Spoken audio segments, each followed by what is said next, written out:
नमस्तुभ्यं वरदे कामरूपिणि विद्यारम्भं करिष्यामि सिद्धिर्भवतु मे सदा वसुदेवं सुतं देवं कंसचाणूरमर्दनं देवकी परमानन्दं कृष्णं वन्दे जगद्गुरुं कृष्णं वन्दे जगद्गुरुं हरि ओम. Yes, can someone recollect what is it that we've seen last? Yes, please. Anybody?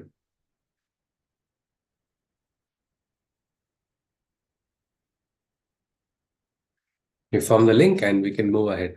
Yes, please. Yes, Aitanya Namaste. Yeah, namaste. So yesterday we started when Shri Krishna said you should recognize your swadharma, and he also said that the first fight is within. I mean, you have to, is for taming your senses. It's not for crushing them, but taming them, training them, and getting a control over them. Uh, then he said that mind is very sukshma, but the sanskaras can be easily created on the mind and it can travel very fast. But at the same time, it is limited by logic of what it experiences through indriyas. So yeah, indriyas are, you can say, low rim of consciousness. On top of them is mind, above them is buddhi, and above them is saha, the eternal self. Supremes. Yep. And we also talked about different stage levels of maybe consciousness: Kavi, Manishi, Paribhu, and Swayambhu. Yes, sir. Ji. Then Shri Krishna told Arjuna that knowledge was initially passed from me to Surya, Surya to Manu, Manu to Ikshvaku, who was the first king, and from Ikshvaku to royal sages. Rajarishis. Yeah, but the problem is that as the knowledge gets passed levels and levels below, it gets diluted. So it may not. I mean, the knowledge that may be present at that time may not be the exactly same what was initially passed, and that's why he said, I will again give the same knowledge to you." And yeah, but Arjuna has a question that how come it is possible that you had told, or you had given logic to, I mean, you had given knowledge to Surya, as Surya was already there when you were born. So for that, Shri Krishna said that both of us have taken many births before. The only difference is that I'm aware of it, I'm conscious about it. You are not. So yeah, that's where I think we stop. Ji. Absolutely, Chaitanya. Yeah, thank you for a beautiful summary. So, yes, so this difference between Krishna and Arjuna. Krishna is conscious, Arjuna is not conscious. Krishna has smriti, Arjuna has vismriti. But what was it that made Arjuna so special? Because you see, so many people were there in the Mahabharata. So many could have received this Gita Gyan. So was it Arjuna because of his skill in archery? He was Gudakesha. He was somebody who had done such tapasya to conquer sleep. Or what was the reason that made Arjuna so special? Because is it his skill? Is it his intellect? It is his actions? Because you see, there are great karma yogis, there are jnana yogis, and so many types of people are there. So what makes Arjuna so special? Anybody?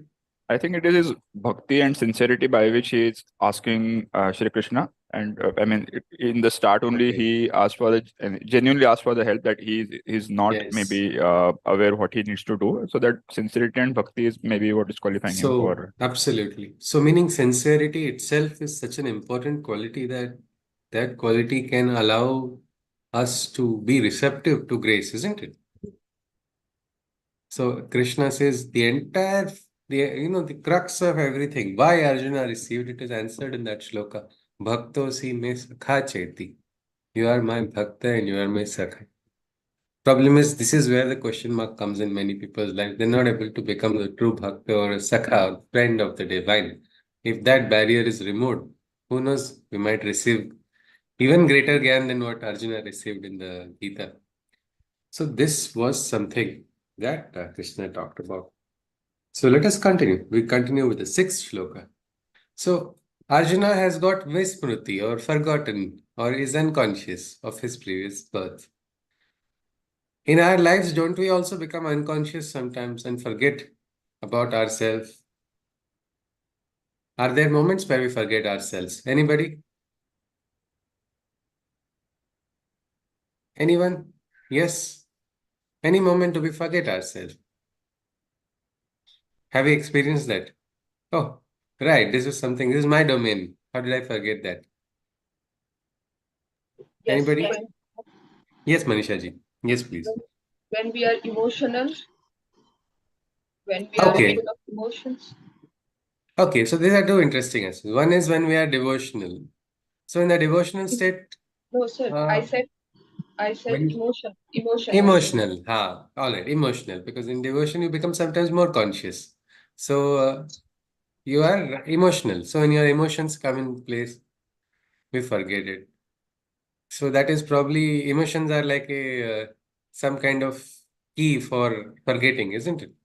Emotions come, we forget, we get lost. What do we get lost in? Well, that is the concept of Maya.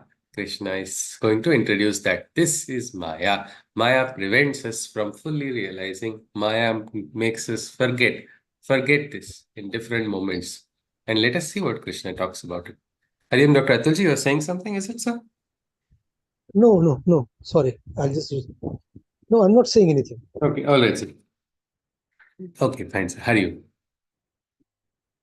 So Krishna goes on. Sixth shloka. We continue. Ajopi san avyayatma bhutanam ishwaropi san prakritim swamidhishtaya sambhavami atma mayaya. So Krishna says, though I am imperishable and birthless, the Lord of all beings, eternal and timeless, I descend into my Maya's existence, and in nature, I bring forth my presence. So, in this Srishti, there is something called Maya. It has been introduced right now. Later on, Krishna will say how it functions exactly.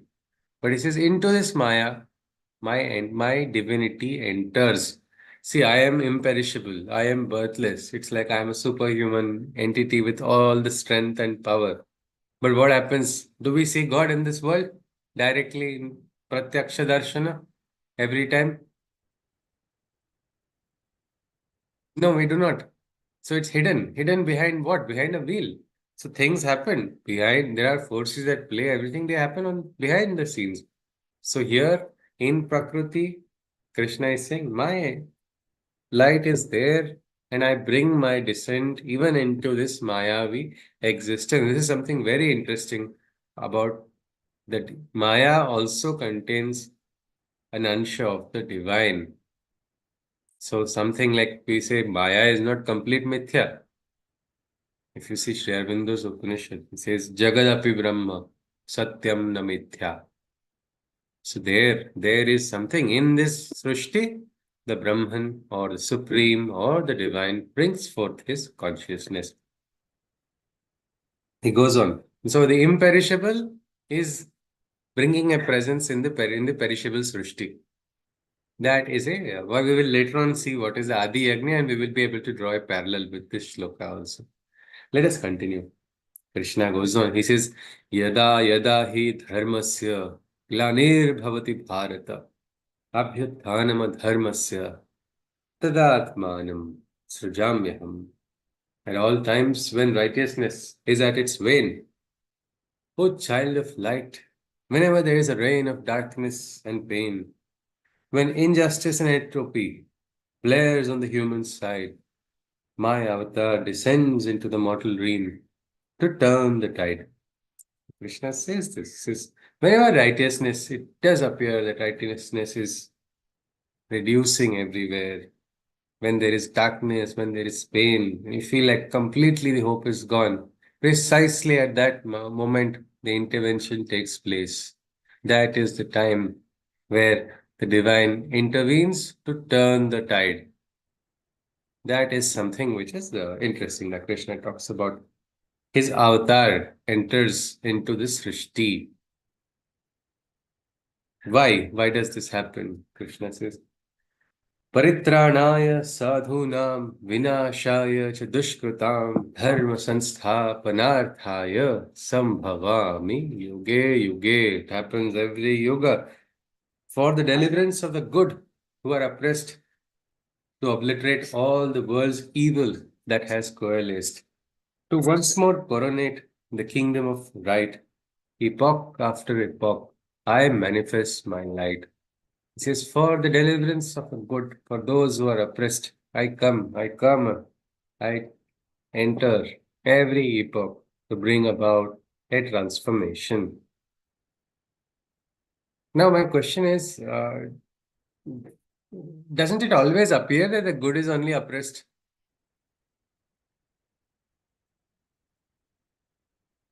Look at Arjuna's side. Whose side has more strength physically in terms of, you can say, active military personnel? Arjuna's or the Kauravan side? Kauravan side. Kauravan side only. When, or Chaitanya ji, in your own personal life, when you have stood for something which is very right and which you feel it is ideal, have you always had a very large company or you felt that you're outnumbered many times?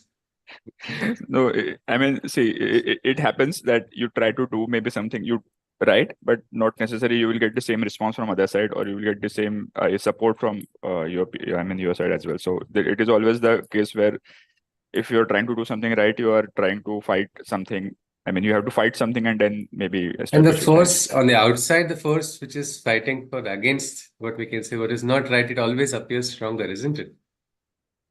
It happens. It happens most of the time. Even in your apartment system, you decide, no, I will not tolerate this. I will stand for one more person. You get up and suddenly you will see what? Oh no, Pitama Bhishma has gone on the other side.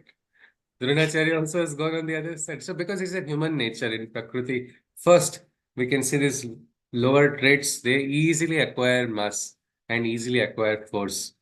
But then only afterwards the divine, it's like a cycle. It is a cycle. So initially coalescing of darkness takes place, then the manifestation of light. We say there is a goddess called Nisha in the Rigveda. She is or Ratri. She is the goddess of the night, and then there is Usha, who brings the dawn. So there's some kind of a cycle. So every time, remember that there will be times when you stand, you have to stand for Dharma, you stand for righteousness. You are going to be sometimes overpowered. But remember that it is precisely in those moments that the intervention also takes place and the tide turns. If you see this great Guru Gobind Singh had said that, he said, Sawa lakh de ek ladawa. When his bird, he says, when my sparrow will go to challenge the eagle, Chidiya denal baj ladawa, Sawa lakh de ek ladawa. Then only you can say, I am Guru Gobind Singh. Means my followers will be so strong and so powerful because they are conscious of the divine. Jo bole so, when they do something. Like now we had a cycle of elections every 5 years, isn't it? Something happens, then again one more government comes, then goes again. So is this just happening in a unconscious manner is the question. Even this Avartarhood that takes place. Is it just happening like a cycle? So our Bhagwan is asking us to get free from the cycle of expectations, free from the cycle of karma bandhana. And our Bhagwan only is trapped in a cycle of this Avartarhood. Or is there something more in it? Anybody?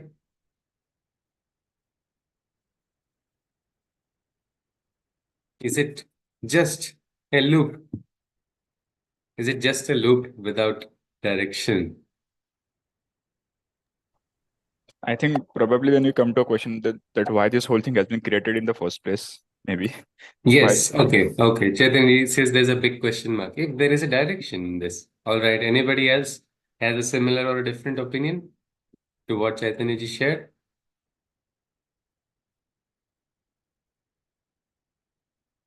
Yes, you are welcome to have multiple opinions also.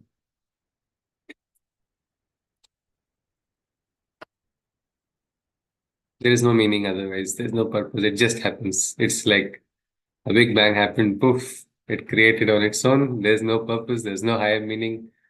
That is also what we can say, a kind of nakaratmak approach also. Sometimes people do have that. But what about the avatars? If you look at the avatars, we will be able to see that, yes, this is not just some ordinary cycle. It is a cycle which is consciously moving in a particular direction. If you look at the avatars, we call Dash avatars, isn't it? So can somebody tell me the name of the first avatar? And let's look at the avatars only, just on a cursory glance, of course. Which was the first avatar? Anybody? Matsya avatars. Matsya avatar, Sindhuji says. Matsya avatar is what? The avatar of the fish. That is an existence which is aquatic, isn't it? Aquatic life. So this it is, if you look at the symbolism behind it, the first avatar is the aquatic existence. According to modern science, what is the first life forms? They were also aquatic only, isn't it? On Sristi. First was the aquatic. Then after the aquatic came what we call the amphibious. Then from the amphibious to the terrestrial. Then the evolution of humans. But if you look at the Avartarhood also, we see something similar. First is the Matsya avatar. What comes after Matsya avatar?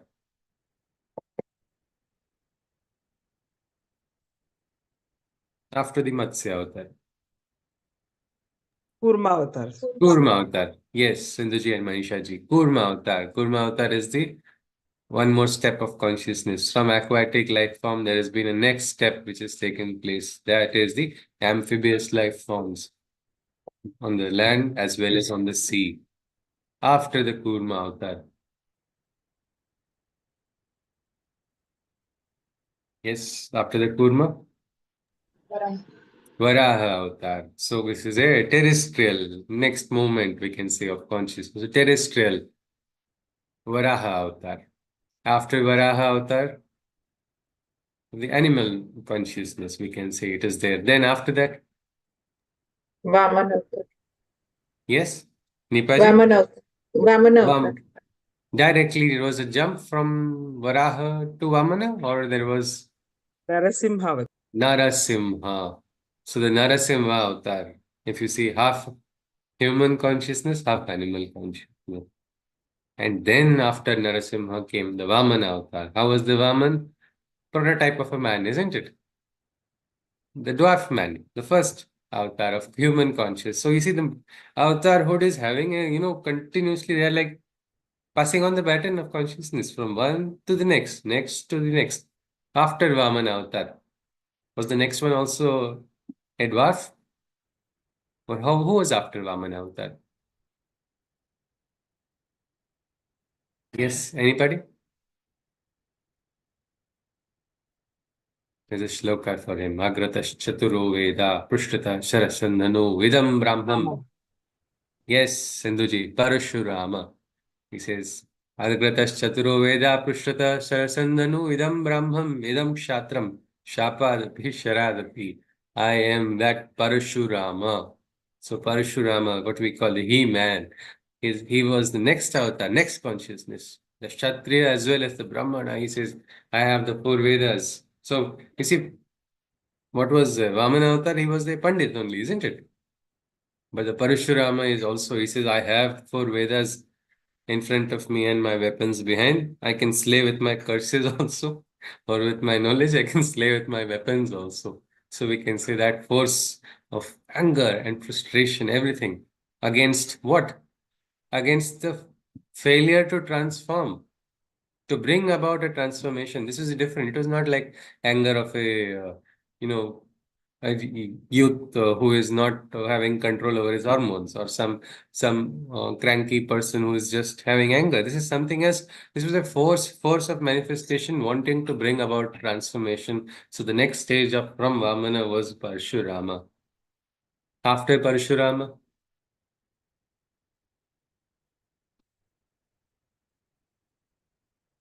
yes, Manisha ji. Yeah, Sindhuji. Yes, Sri Rama. And Sri Rama was the next avatar.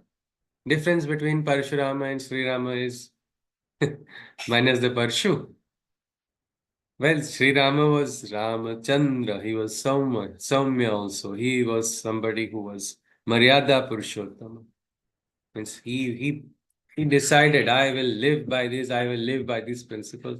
What was the reason for it? He had to establish something, isn't it? He had to establish what we call the Ram Rajya. So that was the role he took up. And for that, he bound himself in so many words, so many, limitations of nature. He could have drained the ocean just like that.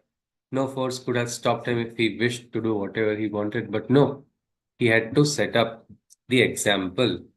In the Bhagavad Gita, we have got a reason also, isn't it? Why the avatars, why Krishna gave his example, why Krishna gave Janaka's example. Why do they have to do this? Can anyone recollect? Can anyone recollect? There was a shloka that we saw. Why should we be like Janaka? Why did For Rama have Lok to? Sangra. For Yes, Lok yes, Sangra. yes, Dr. Atunji, for Loka Sangra and for leading by example. Yat yat acharati shrestha. The way, the best. Even today, you see, Sri Rama inspires so many people. I want to be like Sri Rama. That is the feeling a lot of people get. And so here, personally, he had to. You see, Sri Rama and his consort both had to go through so many sacrifices. Ma Sita was also equally powerful, but even Ravana could not lift. Ma Sita could lift. She was a child. She was so powerful in her own right. But no, the entire aspect, it was for establishing what we call the code of ethics. And that was why the Rama avatar came in. People have to learn. Rama never doubted Sita, but you see, in the political atmosphere, I have to make these sacrifices because this will create a foundation. Like our Bharat, we had a constitution to be formed, isn't it? After we became free. What is the reason for the constitution? It's a rule, way of governance, so that our human nature will not overpower and take the lower nature should not take control. A code of ethics must be established. That is why the constitution was formed, isn't it? So then Sri Rama has formed the ideal of Ram Rajya. Then the Avartarhood got complete, isn't it? Or there was avatars after that also, after Sri Rama. Yes, anybody? Krishna Avatar. Yes, Shri Krishna. So, what was the difference between Sri Rama and Krishna?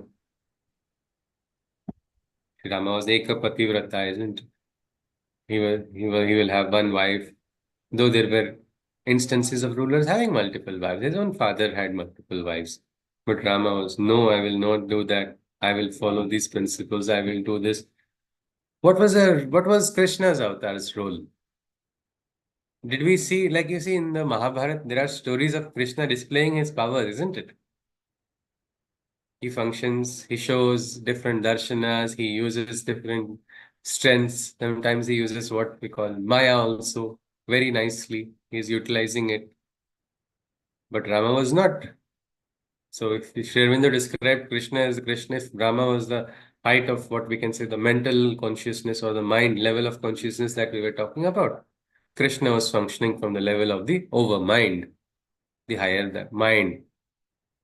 But my question is, why was the need? Why is there a need for this thing? If not, if Rama is already established. Our founders of Bharatiya Constitution established the Constitution. Now, what is the rule? What is the need? Is there any need for making any amendment? Is there any need for bringing about changes? Yes? The fine tuning. Fine tuning, it is rightly said. Nice word, fine tuning. Because you see, what happens, the Kala also changes. With the Kala, things have changed. You see, Sri Rama talked about, the importance of keeping the word. And look in Mahabharata, what happened? Mahabharata started because I kept the word. Pitama Bhishma says, no, no, no, I have kept the word to serve this king. So even if Duryodhana is the king, I will do this. Another person has said, I have kept the word. So now, if you see, in the law also, there is something called the spirit of the law. There is a law and there is a spirit of the law. What is the reason the law is there? There is a simple principle. If you ask your advocate friends also or anybody, they'll say it is for what we say, Sarve Bhavantu Sukhina only. That is why the law has come into place. And its purpose is to implement the spirit with which it is sung. It has been brought into place. But when that is not happening, then the laws have to be rewritten. The laws have to be, properly interpreted at least. What are vestigial will be removed, but what has to be interpreted. So many times it is said, Mahabharata will tell you what you should not do. What you should do, you can learn from the Gita. And this aspect of Krishna, did Krishna call upon criticism towards himself? Yes, he did not even care one bit. You see, he is telling Arjuna, what will people call you if you run away from the battle? Boss himself ran away from the battle. He had his name Ranchod. Why did he do that? Or is it hypocrisy? No, he was understanding. He knew the spirit. There are battles that have to be fought. There are battles that have to be avoided also. And he knew what is Dharma. It was not an emotional state or lower consciousness. He was working on a higher consciousness. So this is the next, what Krishna is doing. He has also taken one more step ahead. But does that mean Sri Rama and Krishna, if we compare, Sri Krishna is greater? Anybody?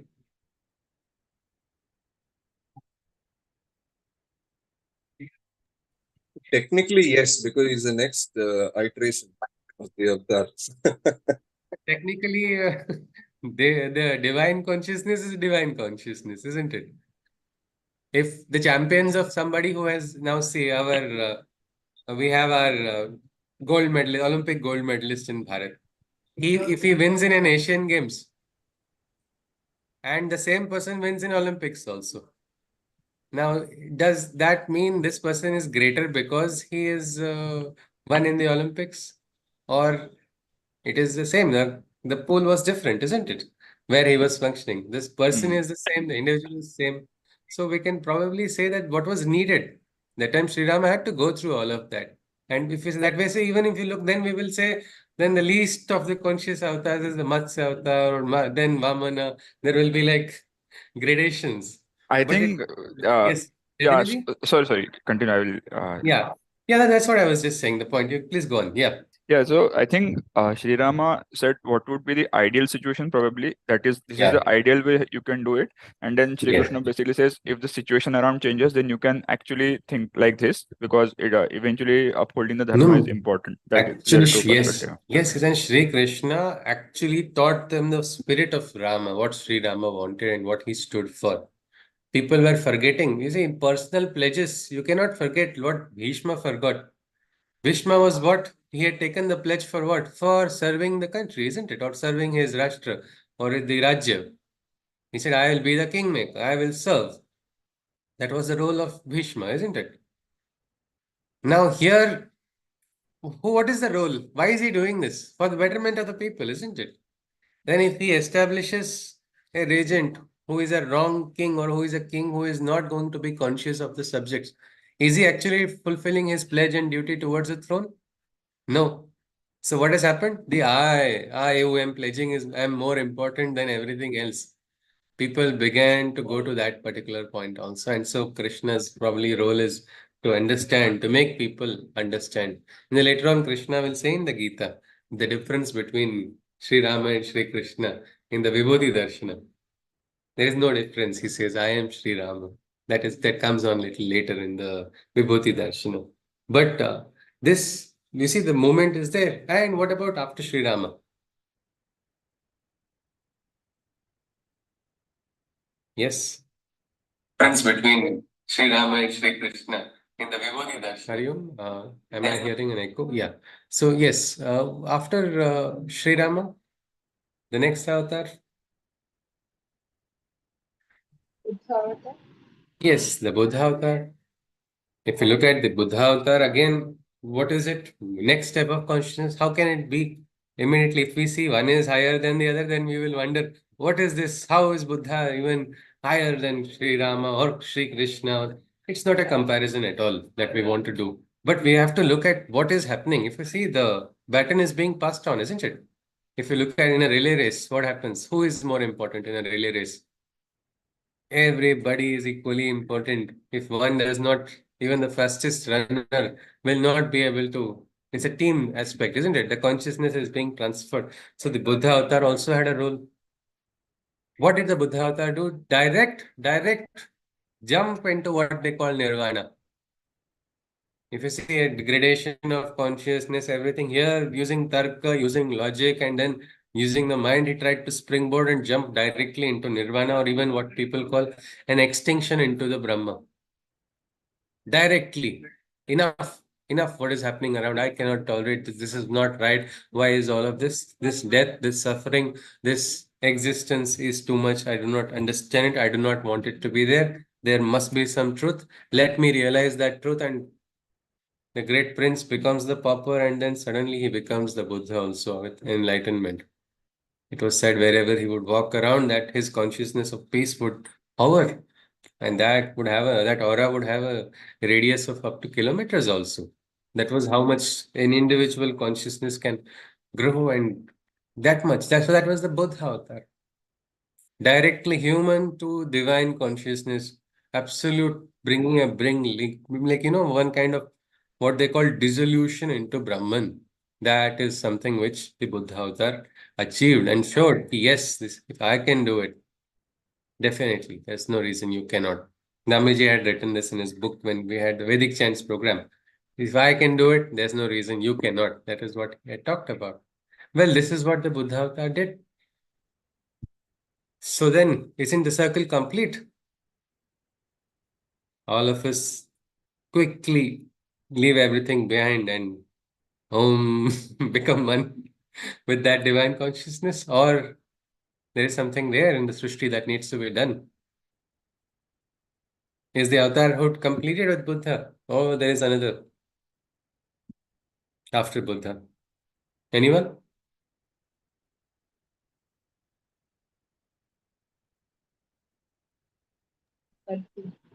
Kalki Avatar. So Kalki Avatar is what the avatar which is manifested. How is the Kalki Avatar, or anything about Kalki Avatar?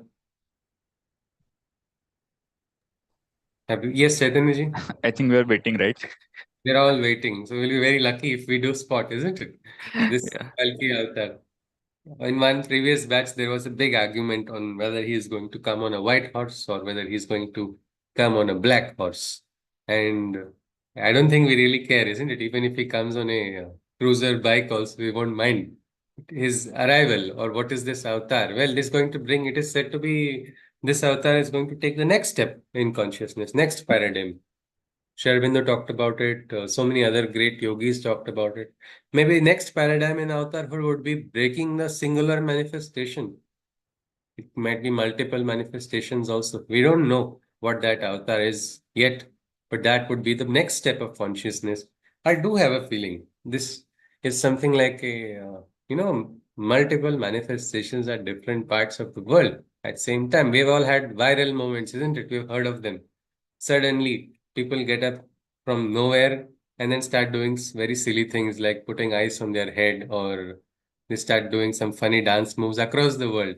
And then, like the effervescence in a cool drink ceases, then that stops.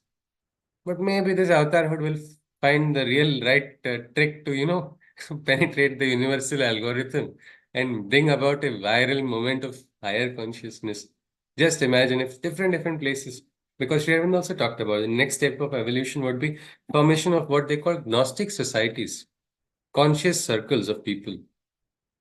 And this circle, what will happen? They will again influence, isn't it? They will have that effect, a collateral effect of what we can say a good one. It will not be a damage, a raising of consciousness. But first, formation. So this is probably the next avatar. We do not know. But why we looked at the Avartarhood's cycle, it's not just a cycle which is going in a non-directional manner. It's actually moving. Consciously, there's an evolution taking place. So Avartarhood also is coming for a purpose. It is not just some kind of loop which is having no reason, no direction. One by one, the step of consciousness is happening. And human beings also, we are also evolving, isn't it? Don't we agree? And where are we evolving towards?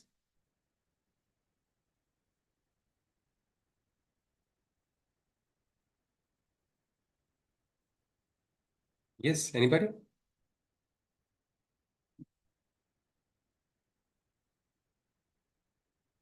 We're probably from the animal consciousness to slightly higher, you can say, Homo sapiens.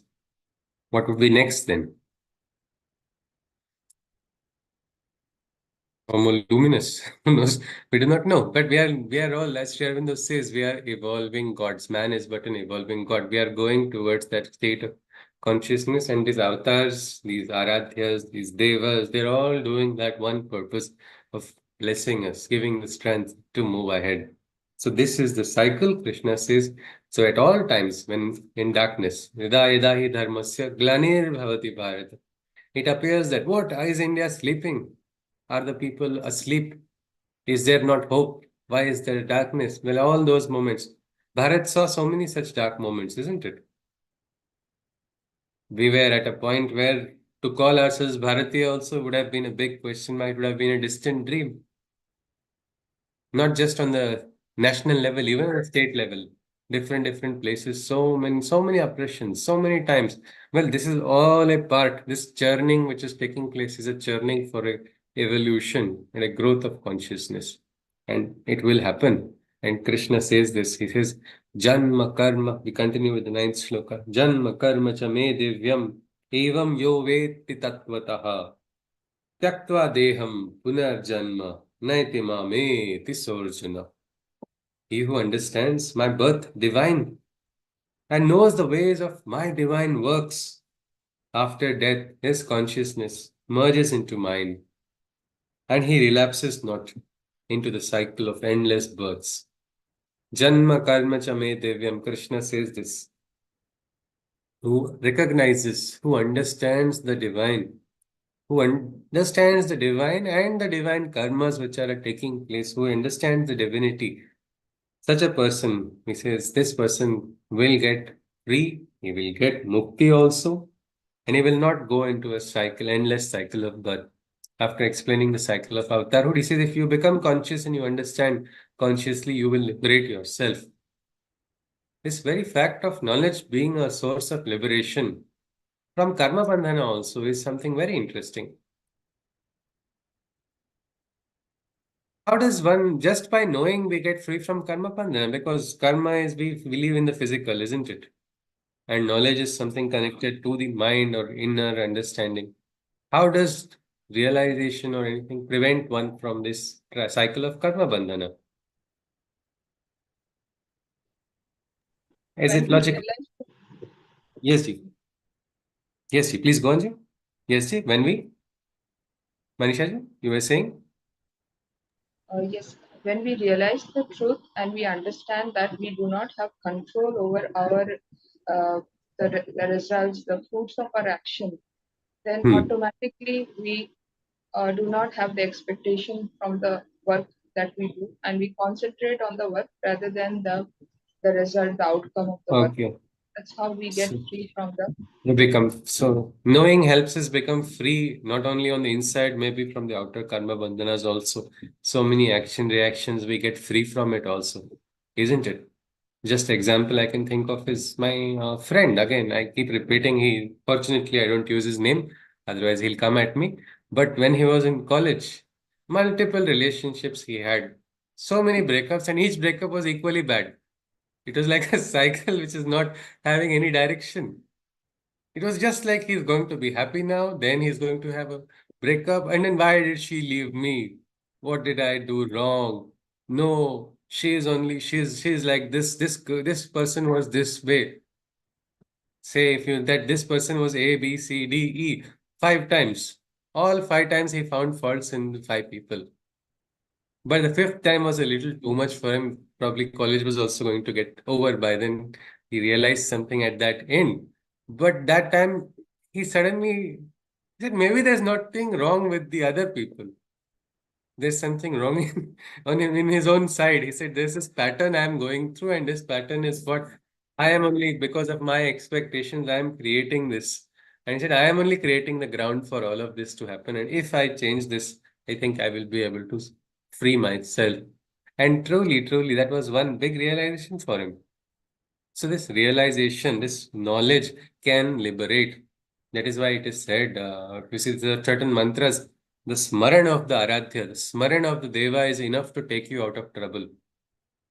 Atriputro Mahatejo Dattatreyo Mahamunihi Tasya Smarana Matrena Sarva Papai Pramunchate. The Papa also gets dissolved. With what? With that consciousness, with that Smaran. You have the consciousness of the divine, you become conscious. What happens? You'll not do wrong action automatically. You will be driven in the right direction.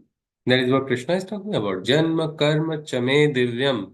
Recognize my divine birth and my divine consciousness and experience that freedom. He goes on further. What happens? Shishir, Yes, Ji. yeah, sorry, just I had one question regarding a slow, I think, discussion we had before that. The direction of this whole cycle is towards raising the consciousness, right? All of Yes, this happens, yes. right? But then in that case, we have seen that in the cycle of 4 yugas, at the end, I mean, whichever avatars consciousness takes, after that, there comes a destruction. If the cycle Yeah. is going towards raising the consciousness, why Yeah. an avatar has to come and bring about that destruction? Because I mean, just thinking about it, shouldn't it be like the consciousness is getting raised, and then at the end of it, No, it is. There is one thing is you can abandon a project after completing it, or you can abandon a project midway also, isn't it? yeah, So the yoga cycle is about completing this project. Let me go on to the next project.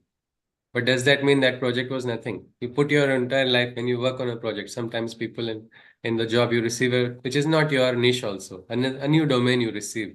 mhm. You put your heart and soul into it. And then when you have completed it, can you still hold on to that? No, no, no, this is mine.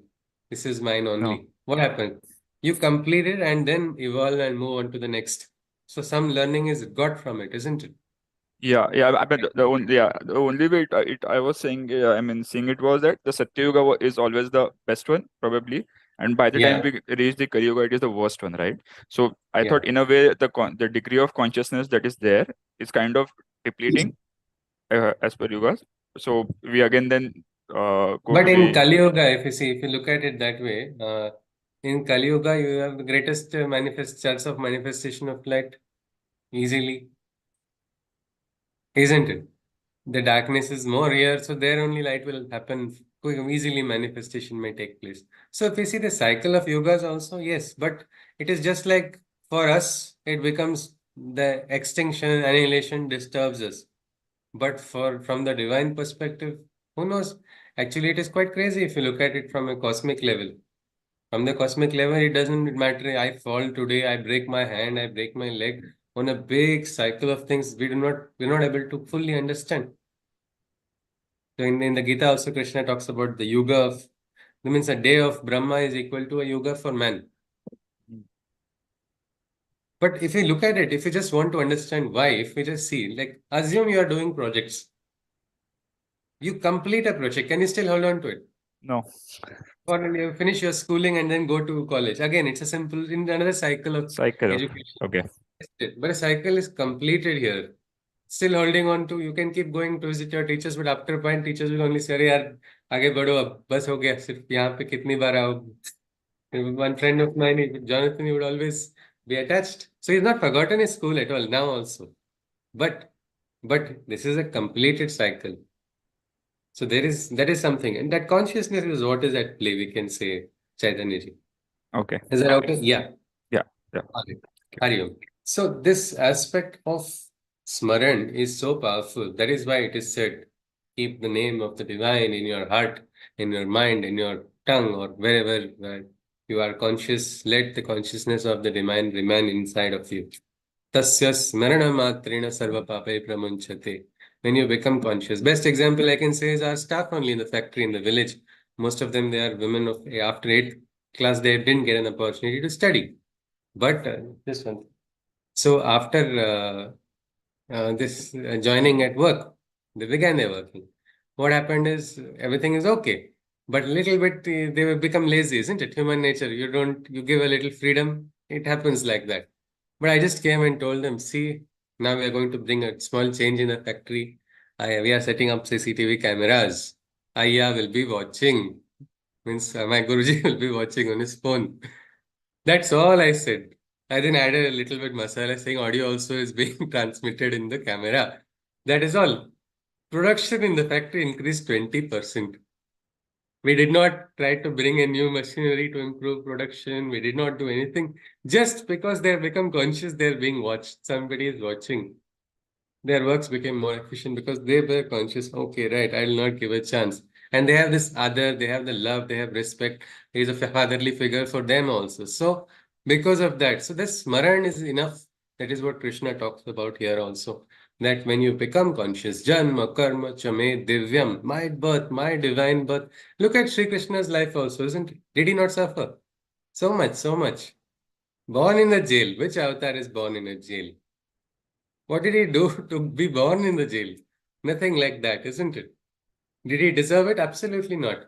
And look, he wanted to meet Radha so badly. But again, karma bandhana, so much that he had to do, even as the avatar had to, he has no expectation from the world.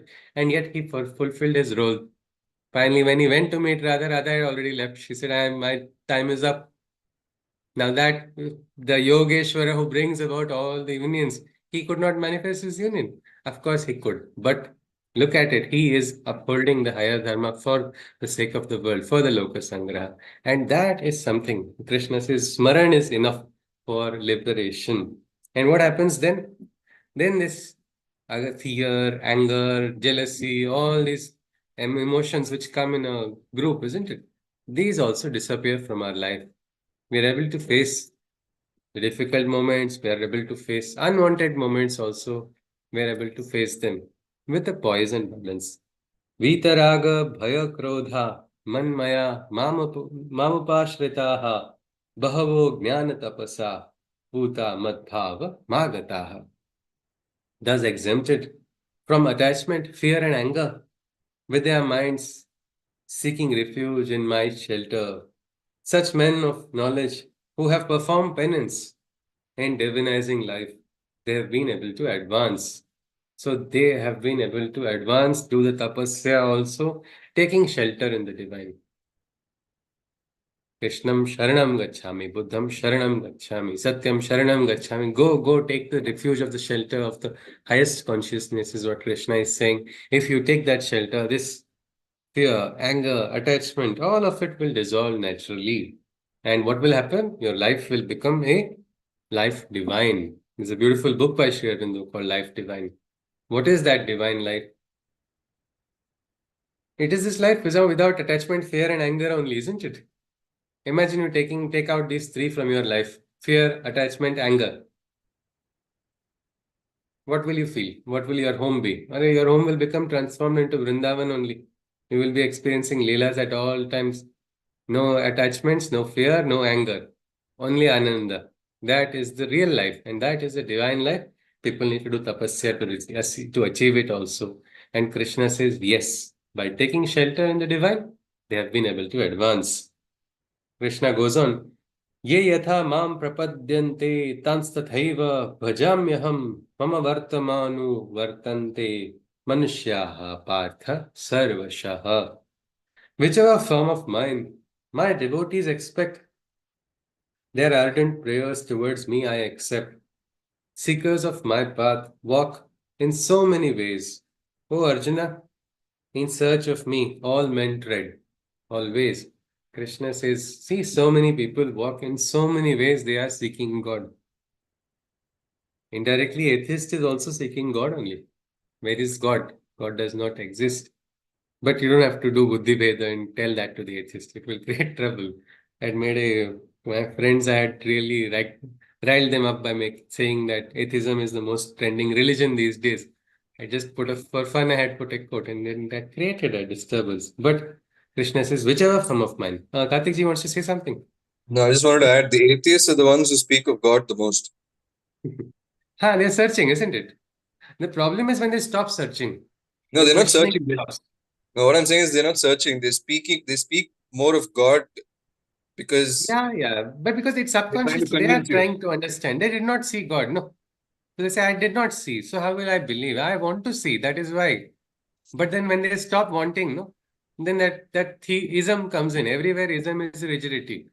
So the atheism, so that another ism that has been added into their life. And then they stop. Otherwise, you see, greatest of great yogis were also atheists. Swami Vivekananda's question, Agar tum ho to ye kyun hai? Isn't that an atheistic question? If you are there, God, why is this happening? And he got that sakshatkar. What realization he got was his only. It was something like that. Sri Aurobindo also, in his younger days, he did have these questions of God. But then he got the experience. He got Krishna experience. He got it in the jail in Alipur. Vasudevam, Sarvameti, the experience of direct. That is something which is interesting. We might look at it a little later on. So Krishna goes on. He says, see, seekers on my path walk in so many ways. In search of me, men tread always. So many paths people go in search of God. Krishna goes on, Kangshantaha karmanam siddhim yajanta iha devataha chipram hi manushe loke siddhir bhavati karmaja. The mortals to fulfill their works of desire sacrifice to various demigods whom they admire. Because these actions bear fruition quickly in the human dreams, the results manifest easily. So what happens? Again, seeking God also, people use their desires also. Because nature, no, human nature will attach itself everywhere. So the aspiration of knowing also, there also desires come in and play. That is why people make funny statements. They say, don't worship Shiva. He is in the Smaran only. He is having Vairagya. Instead, worship Kubera. He will give you wealth. Now, Kubera got wealth because of whose blessing? That they forget. But no, this is what I feel. No, enough of Ma Saraswati's worship. Focus on Ma Lakshmi, do this particular mantra so you will get wealth. Where will you get the wisdom to invest the wealth in the right place? If you don't have it, what is going to remain with you? And again, are you going to create the Dvaita between Ma Lakshmi and Ma Saraswati?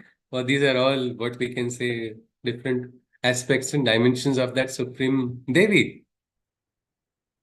It's like Ma Lakshmi, Mahakali, Maheshwari, Mahasaraswati are all different dimensions of the same Devi only, or aspects of the same goddess. But no, because of desires create divide. We have seen, isn't it? Like a branch, like a tree with countless branches. Vyavasayatmika buddhi. So this aspect is there, Krishna talks about. He says this creates a divide, but then they worship that way. But still they are worshipping whom? They are worshipping the same divine only, though they are worshipping in a different route. There's no, I don't like the director. I will go to the deputy director and give the application to deputy director. So what? Who is going to sign ultimately? It is the director only. The application is just going to go this way or that way. It is as simple as that. Krishna goes on. He says, Chaturvarnam maya srishtam guna karma vibhagashaha tasya kartaram api mam vidhya kartaram avyayam. I created the fourfold system of order on the basis of qualities, activities, and order. It is I who gave the fourfold law sanction. Imperishable I am, yet I detachedly perform my action. So the system of Chaturvarnya, he says, I created that. On the basis of what? Qualities, activities, order, means the Swabhava, based on that, based on the guna and karma of an individual. Is there a Janma word here anywhere? It's not there. Krishna says guna karma. But somewhere down the line, some insertion, wrong interpretation. The Chaturvarnas, what are they? We will see in the 18th Adhyaya because Krishna describes them. What are the Chaturvarnas, if anybody? Brahmin, Kshatriya, Vaishya, Shudra. If you look at the Purusha Sukta, we will see that Tasmat Brahmano Jayata means he is there in the Brahman, he is in the Kshatriya, he is in the Purusha, he is in the Shudra, he is in the Vaishya. Everywhere it is the same. These are all what we can say, different aspects. What we call division of labor, isn't it? Something like that. And here he says, according to qualities. How correct is that? According to qualities, a person should be, isn't it? Or should it be on the basis of birth only? Doctor's child must become doctor. Engineer's child must become engineer. It is not there, isn't it? And it's so logical. So here Krishna says it is just created. And he says, I give because if you see in the system, there was something called Saptajatushta. We will see 7 types of these floors. If you see like that in a lifetime, there were 4 stages also. Brahmacharya, Gruhastha, Vanaprastha and Sannyas. Each person would go through these 4. So this is something like a system. A system was created. Why was this created? Again, for becoming conscious of your duty towards society, towards yourself, and understanding and experiencing that balance. Without that, it would not function. And he says, I gave this law sanction and see, imperishable I am, yet I perform my action. Sun or rain, look at me, what I'm doing. I am the king. And here I am the driver right now. I'm the Sarathi of a chariot of a confused and depressed Arjuna. I am playing the role of counselor also right now. Free counseling. Krishna is not charging Arjuna anything. And look at it. Who is he? He's a Raja. And the Raja has suddenly changed because he understands his role in the cosmos. And he says, that is why I have done it. Though I don't have any such actions or demands from anybody, I am doing it, upholding my duty because it needs to be done. He goes on further. Namam karmani limpanti, name karma phale spruha, iti mam yobhijanati, karma bhirna sabadhyate. He cannot be chained or bound by actions, nor by any fruitive aspirations. He who knows this and understands in the entanglement of works, he never lands. This is what Krishna says. Somebody who is free, he will not be trapped. Many times our attachments only trap us, isn't it? Somebody knows us, we are emotional. So they'll play the emotion card in front of us. I used to do that to my mother. Kya main itna bura hu main ma? Immediately she would be like, stop it, don't say that. Because what? Attachment, emotions, this is what we can say. People misuse our attachments anytime. But somebody who has no attachments is connected with the higher truth. This person cannot be manipulated by anybody. The ancient wise ones who were liberated. No, yeah, what I was looking at, I cannot be chained or bound by actions, nor any fruitive aspirations. So no aspiration, what will I get? Okay, so you do this, so you will get this in return. If you're going to do that, every action is going to be, you will be disturbed even while doing the action because your attachment is only towards the result. If you see in the archery competitions in the Olympics also, what happens? The best of the best athletes, while they are focusing, they don't even focus on the goal or I want the gold medal.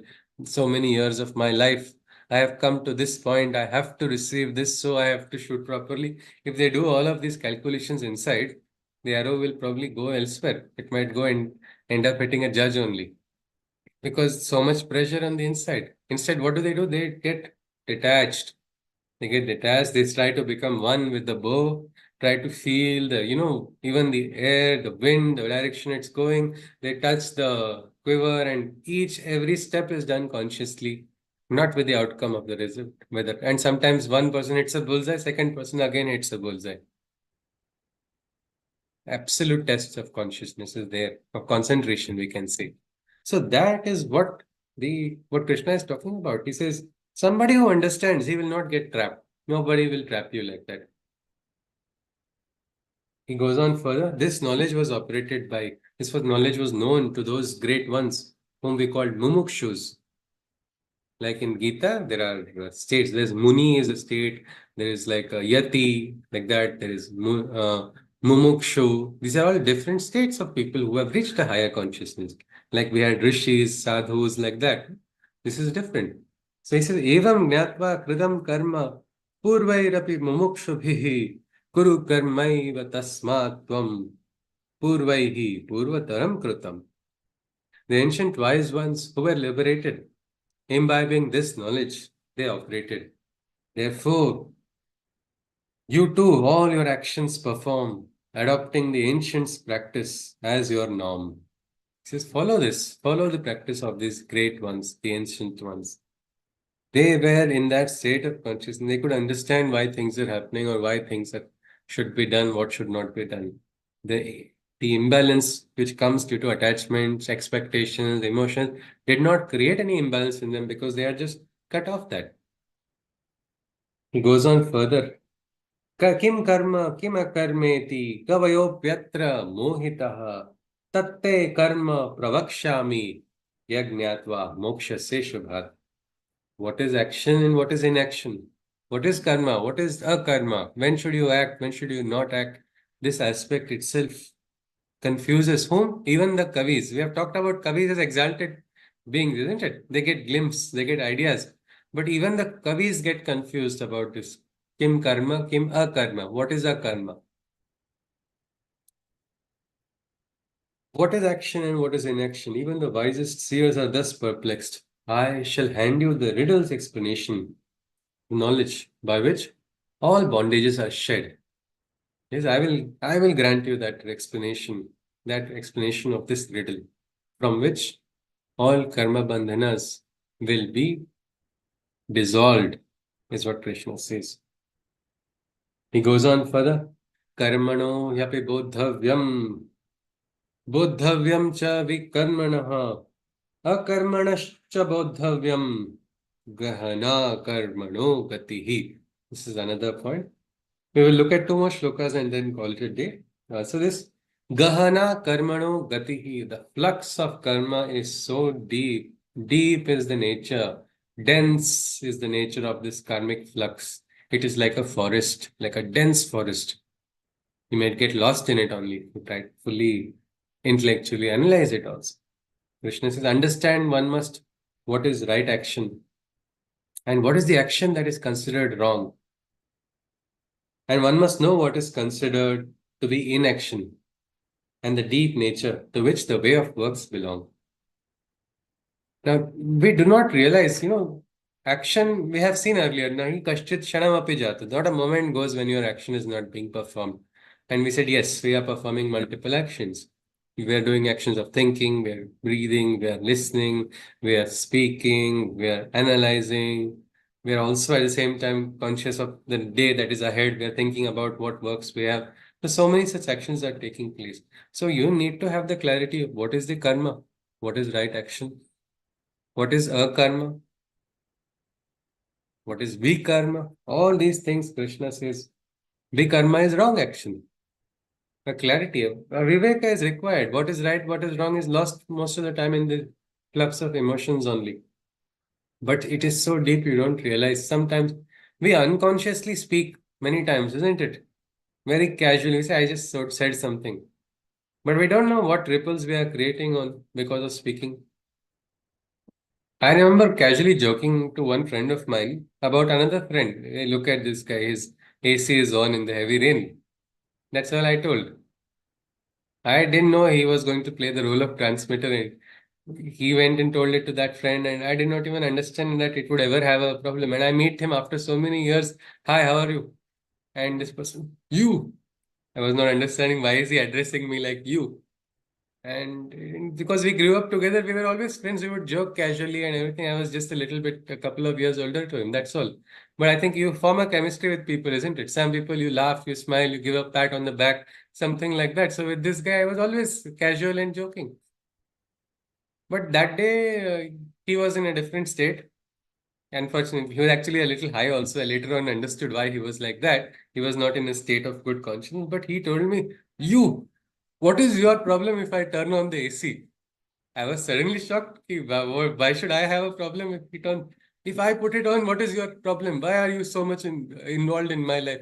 And somebody is telling this after so many years meeting that. I was not understanding why is he having that. And then suddenly I remembered this dialogue I had passed on to someone else. And if that dialogue has gone to him, XYZ, so many other dialogues would have also gone, and that has created a sanskar. You see, a casual, useless dialogue of mine has created a sanskar, given a chance for someone to establish something else, and that was unnecessary dialogue, isn't it? And then he said, you are evil from the inside. I know. Unnecessarily, these uncle, auntie say you are good and all on the inside. I know you are evil. And he was going on and venting. And suddenly I realized somebody has to take it. I should not again react with emotions to what he says. And instead, I just said, I'm very sorry. I think I understand what I have done. And I actually went and I hugged him and I said, I'm sorry. I should have been like the elder brother, but I never was.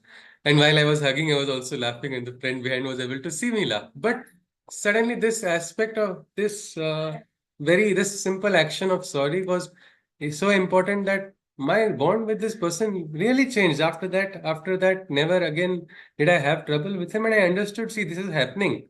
So this was a casual talk which I did long back when I was young, when I was naive, not knowing anything also. But see, look at the consequence. What a karma bandhana I have been it would have been carried over, isn't it, for years, a frustration for no reason. But like that, many actions that we do unconsciously leave behind scars. They leave behind sanskaras, they leave behind certain And that is why we must understand that karmic flux is dense. So become quiet, or should our job be to create more entanglements or try to clear the already existing entanglements in our life? Already we have so many. So if we are conscious, we'll be able to, remove these knots also. And that's what Krishna is talking about. He says in the 18th shloka, we'll look at it and we'll stop here. Karmanya karma yaha pashyeda karmani cha karma yaha sabuddhiman manusheshu sayuktah kritsna karma krit. He who while performing action sees inaction. And even in inactivity, he who perceives a latent action, know him to be the man of the illumined mind, and his actions transcendently benefit all of mankind. So when you become conscious, when you understand, he who is performing action also is able to see inaction. And in inactivity, who is able to perceive the latent action. Know him to be that man of the illumined mind, and this person's actions from the state of consciousness transcendently benefit all of mankind. They lead to loka sangraha. From that state of consciousness, the right ideas come in, the right interventions take place. So, but how do we see inaction in action? Anybody? Action is taking place. How can you see inaction there? Doesn't it look a little bit confusing or paradoxical also? Or we see that in our life also. Anybody? Any practical example? Inaction in action. For example, I'll just give one. So, like you see, a young intern enters into a company. She sees that that manager is sitting there on the table. I have to do the ground visit. I have to do the site visit. So the first week, this young intern feels, I am doing everything. This manager is doing nothing. He is sitting and heating the seat. That's all in his AC cabin. Look, all that I have to do. This happens for a month. After this intern understands the process, then the intern realizes, hey, this is why because of the manager, I am able to do this work, because this allocation is done. This aspect has been, what they call forecasting of demand, supply, sending of representative to a particular area, all the scheduling, all this is being done on the table there by that person. That is why this person is able to. So if it may be appearing that he's doing nothing, but he's actually doing something which is very important. Many times it is like that. But sometimes you see, when elders see some youngsters with some brilliant ideas, they say, I want to start a business, I want to do this. The children go and they start saying, and they give a big grand vision. And the elder looks and, इसमें कुछ दम नहीं है, कुछ नहीं है, ये flop होगा. They get frustrated. What is this? You are destroying my ideas, what I am thinking. No, but it is not always destruction of ideas. It is somewhere somebody has, if it is a good person who has knowledge, he'll be able to see this is where this is wrong. You are showing me a flurry of all activities on the outside, but they are not connected, leading to some outcome. You start this, you will not even break even. The system that you are proceeding, you will have to modulate it. How did this person see behind the flux of all activity? So many actions. We'll have this particular aspect. We will work on this. We will develop brilliant packaging. But what about the content is something which who is knowing only will know, isn't it? You get influencers, get this, that, heavy marketing is planned, but main aspect that is being done, that is not looked at. Then it is what? It is just a aimless flapping, isn't it? That even chickens do when they have vitamin B deficiency. They go running around in circles. That is one of the actions. But it's an aimless flapping. It's not a flapping or trying to rise to a height. It is something like that. So many actions in life that we do, they make us go in circles only. We'll have to identify that. If we can identify that, we are able to see our karma in the karma. That is something which Krishna talks about. And even in inactivity, somebody who perceives latent action, go to a park. What do you see there? Oh, nothing. Everybody's chilling and relaxing. But look a little more closely. You will see 3, 4 youngsters. They're learning, they're growing, they're playing some game. You become conscious. You'll see couples sitting somewhere. They're exchanging what is their best time. Somewhere else, one more person is there. So many activities are taking place. But you, on the outer side you felt nothing is there. Who knows, you might even draw an inspiration from there. Many poets receive inspiration from everyday life only, isn't it? So that is where we can receive. So that is what Krishna talks about. So we'll stop here. And somebody who recognizes this, who's able to understand and is to raise the actions to a higher state, is able to function in a way that will help mankind transcendently. Like one big businessman I had opportunity of meeting, Govind Bhai Dholakia in Surat very recently. He put a rule that no tobacco in his campus. And any worker who is eating tobacco would be removed from the job. Now he has so many thousands of workers, and now that campus has become free from what we can say this problem of tobacco, which is again leading to so many other diseases. And one more, he put a message that the family members would receive a message whenever the person is entering and leaving. So what happened? It is transcendently benefited families also. People are not able to. Many times people say they're going to work and they go elsewhere and they to go on holiday. But here the messages go and what time they have checked in, what time they have checked out. In that way, there is a what we can say limit on even the company. They cannot make the people overwork beyond the working time. So little actions done from a higher level of planning, they have actually benefited so much. So many people have got benefited. So like that, when we go into a state of higher consciousness, we'll be able to understand. Even in the worst situation, we'll be able to identify that divine light, which will take us ahead, which will help take things ahead. And that is what Krishna talks about. So with this, we will conclude. I request anybody, if you can share a summary, and we'll conclude with a Shanti mantra after that. Yes, please.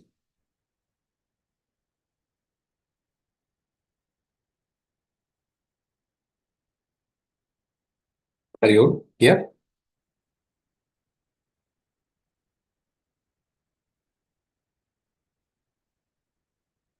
Anybody? Hello? Yeah. Yes. May I? Okay. Yes, surely. Yeah. Today we started with Shri Krishna saying that even though I'm imperishable, birthless, I bring my presence in this Maya.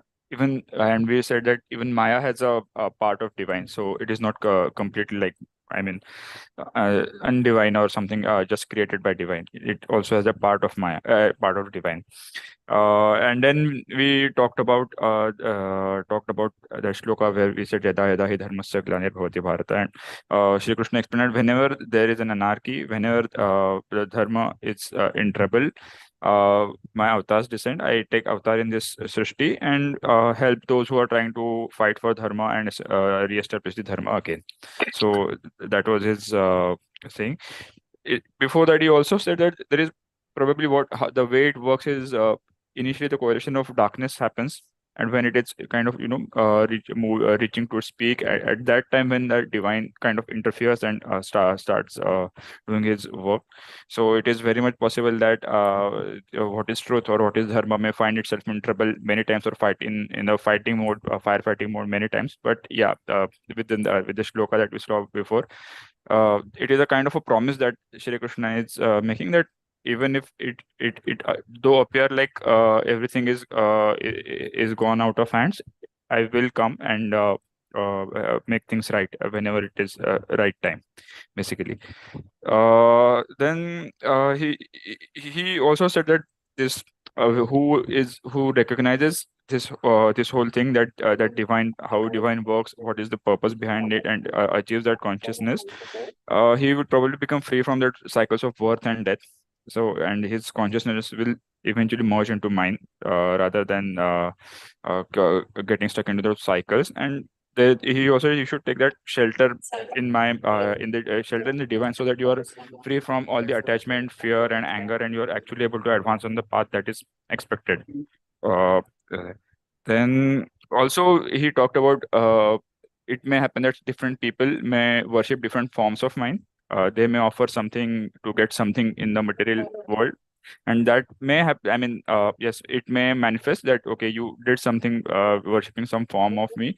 Eventually it is going to come to me only, but yeah, I accept everything. Any form you worship, I accept everything. And it may happen that you are worshipping some form to get something in your life, and that may manifest. But I know this is if it is right, but from my side, it is more of a little limited view that we are talking about, because we are doing something in just to get something in that sense. So we are not really looking at connecting to the highest Larger consciousness. picture. Yeah, it is just a thing that we are doing for ourselves.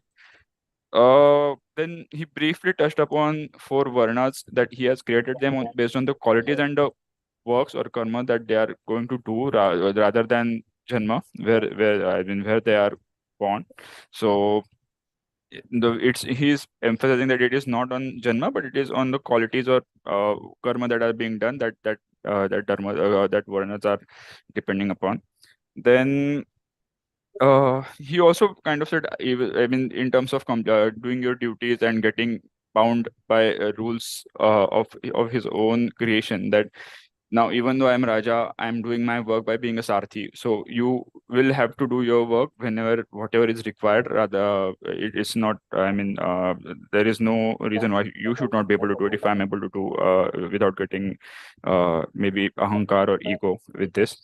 And it may happen that, I mean, he says that in this flux of karma, I mean, you need you should be able to recognize what is karma, akarma, action, inaction, and vikarma, and you should be able to identify what is right and wrong. So that is very important, and that is where I think he's going to help Arjuna to understand how he would be able to do it.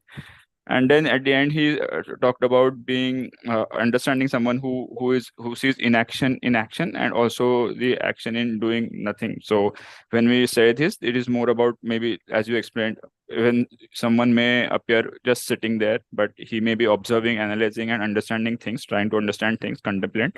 So that may be the one aspect. Another aspect is that when there are so many actions being done in the flux of actions, the person may recognize that, okay, this may not work. So at that point in time, he may choose not to do something.